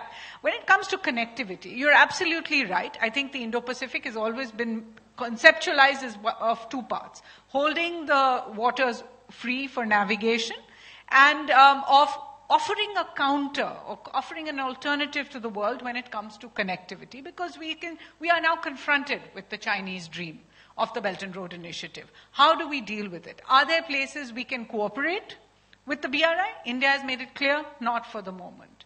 So therefore, we will have to build an alternate structure to it. I think it was the Thai ambassador who said some time ago, but the road doesn't really know who is going on it. Once the road is built that goes through Thailand, are you going to say that Chinese trucks can't go on it and the Indian truck can't go on a BRI built highway or can't use a waterway that's been constructed under one? You can't. So therefore, we are facing that situation where we're going to have to ask those questions. Are we only opposed to BRI in its idea? In which case, are there ways in which we can deal with it? And are we in a position to actually provide the alternative? My question about both the Maldives and Sri Lanka has been the same. And I fear that we are going to face the same problem in the Maldives that we faced in Sri Lanka, which is after changing of governments, people coming in who say, we are not going to allow the Chinese free run. You've actually gone back into the system because you have not been given alternative sources of financing. It's not because people are in debt or because people are in a debt trap, but because the alternates have not yet been built. Thank you. Just to take off from where Suhasini left off, some of the problem also arises, the agreement themselves are tailored in a manner that whether the project goes through or not, you have to repay China. Then they say, if I'm paying China, I might as well get the project. But Pradeep, connectivity is important, infrastructure is important. But if you look at the history of economic growth the last 300 years, infrastructure growth has never preceded economic growth. Never. It has facilitated it, no doubt. Most big infrastructures have been built after the economies have become big. That doesn't mean infrastructure is not important. It is, and we have done a fairly good job in our ports, for example. There is no waiting period anymore. Things are changing. But the economic dimensions of Indo-Pacific, Sanjay is right, our interest should be eastwards, right? On RCEP, what is happening? Are you being seen as the spoiler? The bull in the China shop? The fact is your best friends are saying, get out of your mercantilist mentality. Get into trade as mutually beneficial. Autarkic? No, even a mercantilist. I mean, anybody, if I ask you, is exports good? Everybody will raise their hands. If I ask you, are imports good? Nobody will. Excuse me? It can't work that way. Imports are very good. If I didn't have imports, I wouldn't be eating food. My exports, my salary.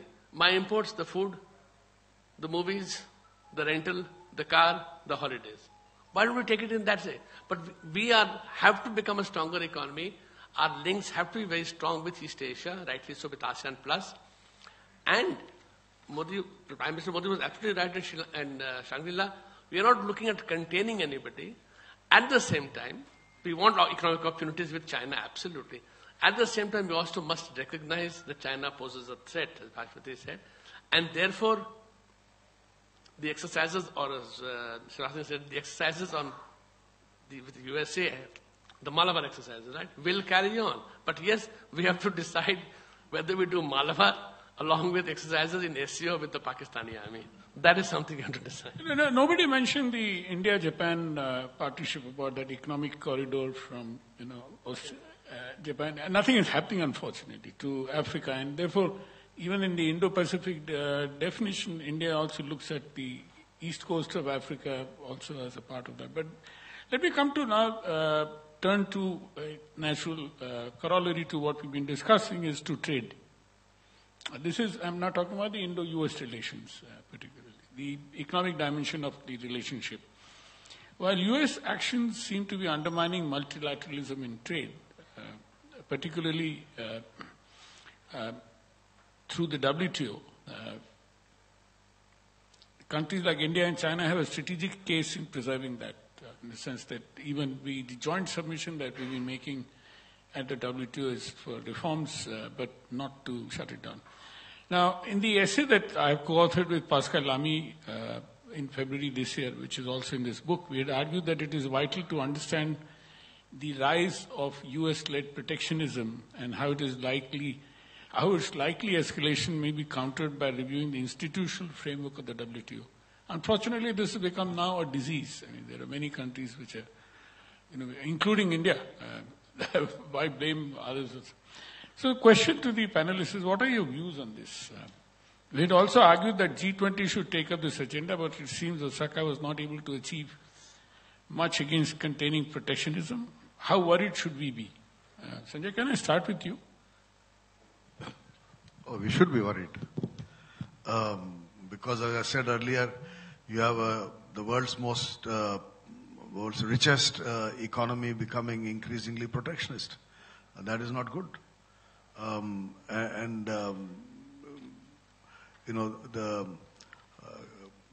US has made the WTO virtually dysfunctional by refusing to, empower it administratively with membership of the dispute settlement court, etc., appellate body. So we should be worried. And, this Western protectionism is happening at a time when our trade is in fact not growing. So obviously China is slowing down. The kind of growth we saw in Africa in the last 5 years is also slowing down. So where are the markets? I think there is something I would seriously worry about, and Indian domestic economic policy will have to factor this in. Whether we can revive the kind of export growth that we had in the last few years. You can see that already the government's reaction has been defensive by increasing tariffs. This is a defensive response to a difficult external environment. But whether you can sustain this defensive response is also not clear. So the external world is becoming challenging, and it's becoming challenging because the rich are becoming protectionist. And I do now think that the time has come for us to once again revive the old G77 kind of developing country coalition, which in a sense went into the margins, in the era of globalization with rising global trade and rising integration of economies, etc. The old conversation about a new international economic order, all of that we heard in the 90s, right? But after the turn of the century, we've had 10, 15 years of no such conversation. And after 2009 crisis, the West has become insular. The West has become defensive. And the West is pursuing policies that are increasing global inequality. So I think the time has come for India to take leadership of the developing world, at least on the economic front. And, G20 has failed in addressing this issue. Japan tried to put it on the agenda at the Osaka summit. The Japanese are also worried. Incidentally, it's no longer just the developing countries. It's all export-oriented economies. All of East Asia is worried. So we have actually new allies now, if we were to revive that platform. Let me share with you, Sanjay, one insight which has been happening in Geneva. Is one of the push that the US is making is of getting countries like India, Brazil, and China out of the developing countries definition. The emerging economies, the advanced developing countries. In one manner or the other, they sold it to the Africans also. So Africans are not ready to join India in the debate that we should continue to remain. I mean, Hardeep reminded us again and again that we are one of the world's poorest countries in terms of the number of sheer large number of poor in the country, but though our economy may be $2.89 trillion, and that is what the argument of US is, that if you want to reform WTO, that means the differentiation must happen. And there, Sanjay, we are losing that developing country alliance. They won't even want us to talk about writing a paper on that. Bhashwati. If I can just make a comment on... Sir.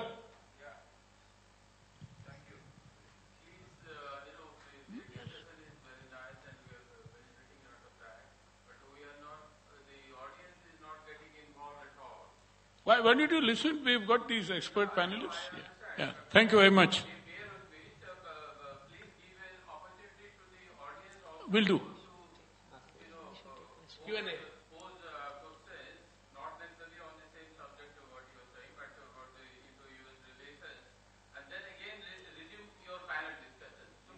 Okay, would you like to? Yeah, personally speaking, I have to go out to see a doctor. So, 1 minute. Would you like to ask your question? Can I finish what I'm saying first? Excuse me. No, can you ask your question? Yeah, sure. Sharp, please. Bilkul, sir. Sir, sabhi ko namaskar and happy good morning to all. S.C. Bardhan, retired IAS officer in Government of India. I just wanted to say that I wanted a copy of the India-US relation book which has been released today. But this was not available in the counter. Normally in the book release, the book we can talk about it with the organizers. That's fine. What I am to say, sir, we are discussing about... Mr. Bardhan, can you ask a relevant question? I am asking a question about Indo-US relations. Okay. Sir, recently we are planned by the Jal Plavan. Bilkul, India, everywhere from north to east and east to west, all our states are under the water. And there have been so many unfortunate... Mr. Bardhan, can you ask a question relevant to India-US context? So that I can relations. just, No, I think you're going out of context. Please, please take your seat. Died no fault Please take your seat. Sir, what I wanted to know... Please take your seat, sir. Can you take... Sir, 1 second to this. Sir, no, I will let the panel continue. Sir, USA also people have died in the flood. So I want to know what is the lessons we can learn from the advanced country like USA. Very good. Very good question. Yeah. If I can just go back to the point I was making, which is that, as Sanjay said, we have every reason to be very concerned that the United States is turning away from rule-based multilateralism and trade rules which they themselves had pioneered and which in fact allowed the world economy, global economy to grow and trade through a rule-based multilateral system. The point I wanted to make was the point you had made, the point that you had made about G77. I would like to share with you, because I have been involved in G77 negotiations during my 38-year career as a diplomat, that one of the fundamental problems we had in the G77 is that The G77 consists of 3 layers of economies, including least developed countries. And even when we were at a lower stage of economic development in the 90s, we had difficulties with the kind of demands that were being made to us as G77, especially when we were chairing, we often chaired G77 by LDCs. This plagued us in the negotiations on climate change. It plagued us on the negotiations, which Sanjay and Suhashini would be very well aware of, within the WTO, etc.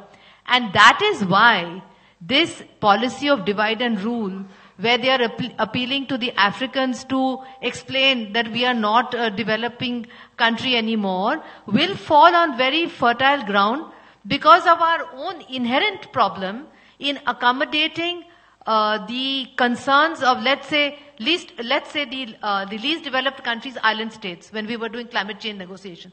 They had a completely different set of concerns, different from ours. And if we had accommodated their concerns, we could have lost out economically and politically at home. So this is a very large issue which needs to be looked at maybe through another essay or an article, because it's a very, very difficult and tricky issue. Vasudev, my own experience is only validates what Sanjay said, that every country looks after its self-interest. So, it doesn't matter. Suhashini? Just to say, in the present, we are looking at 3 separate sets of negotiations. And what India decides to do in the next 6 months is really going to define which way forward, because people are running out of patience. We don't have time on our sides to figure out what our worldview is, or where we want to ally, or which side we want to do what with. The 3 negotiations are simply the RCEP negotiations, where at least from what I understand, most nations want to have substantial outcomes by November this year.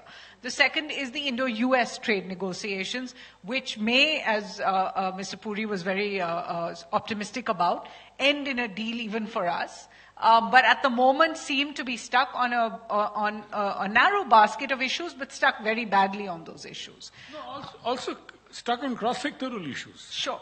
And also philosophical issues, things like, the dairy and vegetarian that we can't really give in on. And the third set of negotiations, which everybody is kind of given up on, but I know that Ambassador Mukherjee was a part of, is the India-EU PTI. Yeah. Why is that important? Because it is part of an alternate vision in which India sees itself as part of a very important collaborations with Europe on one side and the East Asian countries on the other, where we don't have to get into this US, China, Russia game the entire time. If we don't take proactive measures to at least engage in all of these 3 negotiations, India might see itself cut out, not because of bad bilateral relations, but simply because it is it's not present in the room. And I think that's something we should worry about, that nobody bears real ill will towards us, except for perhaps the countries mentioned. Nobody wants to cut India out of a deal, and I would posit it's the same with the Afghanistan question. But India has to start taking a stand, and that stand will mean which way we are on economics as well as strategy. Going back to Sanjay's initial point, USA protectionism is happening at a time when, thanks to the 4th industrial revolution, the US's comparative advantage as manufacturing has come back to it with a vengeance. So USA is actually now becoming a major producer and exporter of manufactured goods. So your whole export-led model itself becomes questionable now. And in any case, we've not drawn, when China moved up the wages, those industries have moved to Vietnam and Bangladesh and not to India. So it does put limits your options in that sense. And therefore the ability to, I think Suhasini is absolutely spot on. European Union does represent a very, very major chunk. And I don't think we'll be particularly worried about Indians consuming French wine and therefore keeping a very high tariff on French wines. And these are the kinds of issues we are stuck with Europe with. They are fundamental issues also. But wines is one of them. Do we really care what is the cost of French wine in the Indian market? I mean, why should we, So we have to open up our better understanding, because there's no permanent allies in this game anymore. There are no permanent friends anymore. It has to be on each different issues. Who are the people you bandwagon with? Are those people who share your interest? In this case, the exporting countries share your interest. It also means that you should be able to access really high-end technology, so that you're not left out of the game when it comes to manufacturing. You're not stuck at the lower end of the table. Thank you. That reminds me that Trump was very keen about us lowering tariffs on Harley Davidson. And Harley Davidson moved its manufacturing to Europe, giving Trump a Sanjay? 100 to 100. Okay, we have another 10 minutes to go. So if there are any burning questions, and no statements, please.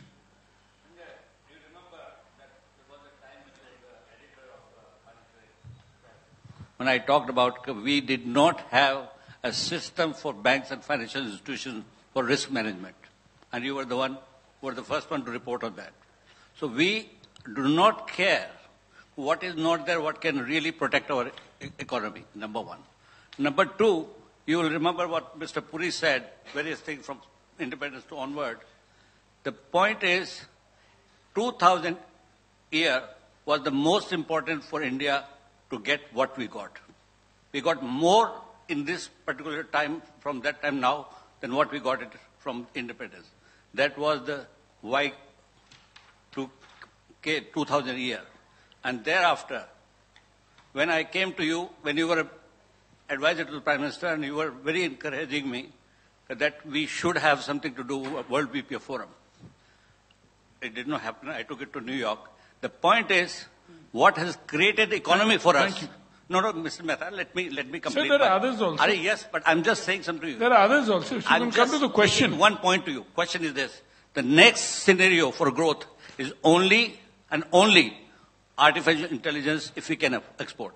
That is what. And I'm telling you today in front of all, I have tools to create in 54 months, $5 trillion economy. Thank you. Thank you very much. No, ये पीछे जो उधर lady है ना बीच में. हाँ. And please, no speeches, if you can. Hello. Thank you so much. So when we talk about India's strategic autonomy, I think about the approximately 34% rise in the oil exports from US, oil imports from US, and the $18 billion defense deal that India and US are planning to lock in the months coming ahead. So I just want to ask, are these measures a response that India is perhaps taking the side of US sanctionist policies? Or is it a response that India is accepting US strength over its strategic autonomy by questioning its path dependency? Or is it perhaps a third kind of a response? Thank you. Thank you. There's one question here. Mr. Bose, a short question. Yes, I beg your pardon, no speeches, sir. No speeches, a very short question. I would like to elicit the view of this very distinguished panel on what Lincoln called the power of persuasion in Indo-American relations. I will only take a minute more of your time. Years ago, when the Babri Masjid was brought down, Mr. Narasimha Rao called me and said, what do I do? I said, I'll meet the American ambassador first and persuade him to your point of view. And it worked. So the power of persuasion. If there are hiccups with Trump, use the words of Lincoln. Simple, unassuming persuasion, which, like a drop of honey, catches the human mind. You see. Thank you. Thank you very much. Can I, Bhashwati, for your last words? Well, I first of all wanted to thank you for including me in the panel and to say that for me the biggest takeaway is that we've been able to identify what are the friction areas, and we've been able to take away some important takeaways. For me, the most important takeaway is the whole issue of in the Indo-Pacific on one hand, and the whole issue of WTO and the problems that we are facing in not being able to get into negotiated trade agreements multilaterally with big economic countries. I think these are some of the very important issues that India needs to look at if you're going to move on. I completely agree with Suhasini that the three issues that she identified, particularly the latter one, the BTIA, which has been stuck since 2007, actually demonstrates that there is something lacking here, that we are not able to move ahead in any trade arrangement with any trade bloc. So there must be also something ailing within us that we need to address. Thank you. Thank you. Suhasini?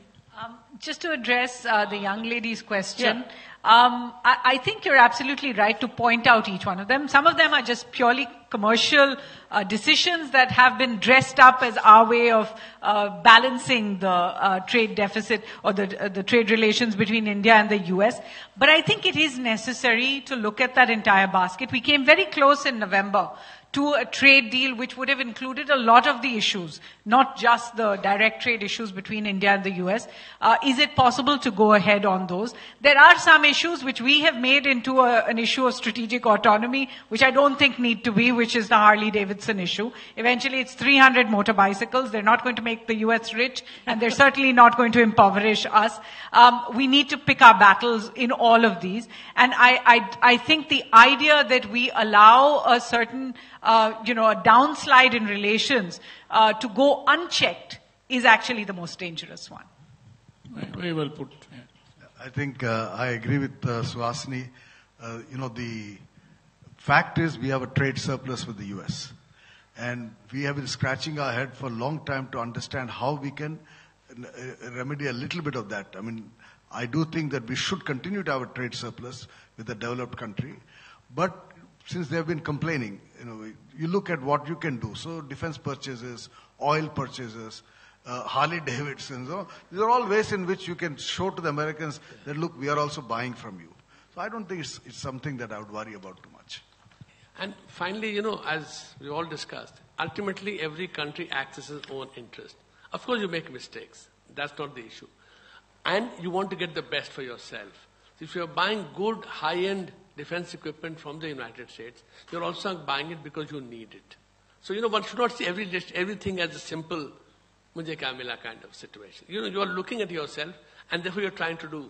And therefore, what should the USA do for me all the time? And as Sanjay said, we are possibly running the second highest trade, America's second largest trade deficit now is literally with India, once trade in the goods and services are included. So, we complain about the Chinese deficit. We never talk about the surplus with the USA. No, I think we should barter the deficit with China with the surplus of the US and balance it out. Thank you very much, Abhishek.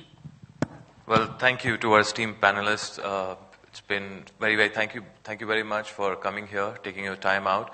And thank you to our chief guest also, who's not here, but as noted economist Jagdish Bhagwati said, that he's perhaps a very apt person to have released this book, him being a diplomat, him being somebody who knows world affairs very, very closely and very nicely, and also somebody who has a very good sense on trade issues, something that we are confronting right now.